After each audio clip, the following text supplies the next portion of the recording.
Hello sir, ito yung unit natin. So itatry muna natin bago natin i-ship. So ito yung binili nyo sir na ano.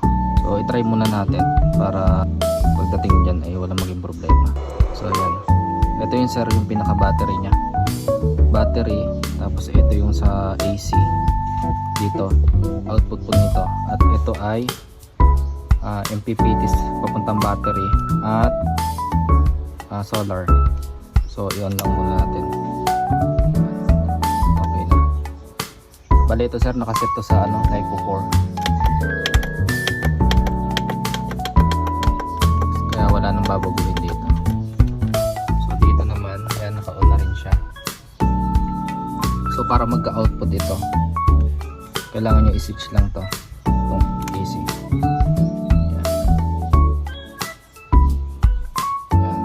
Bali, try lang natin to sir, electric fan.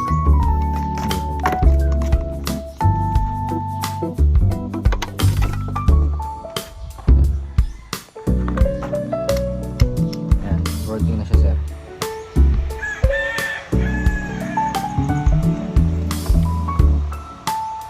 Ito yung electric fan.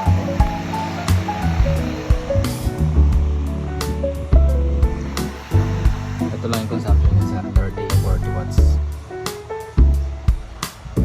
So meron na rin sir to ano, papuntang panel, nilagyan ko na rin. So yung wire naman niya na battery, ito na rin, ito sa ilalim.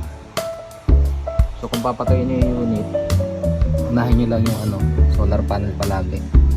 Tapos ACC, ito off lang. Ito yung sa AC, pagpapatay natin to, patayin dito, patayin. Tapos saka naman natin itong patayin. At itong battery.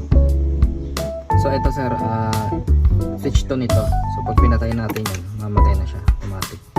So pag i-on lang natin, yan, automatic pag may ilaw siya, naka-on na to, pwede na natin buksan. Pag wala tong ilaw, ibig sabihin yung battery nya low bat pa. So pag gusto natin patayin, patayin din natin to dito.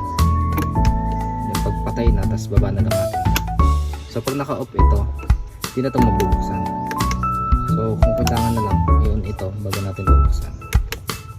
Yan, 13.6, 13.7. So patay na lang muna natin. Tapos i-ship na lang natin ngayon sir sa inyo.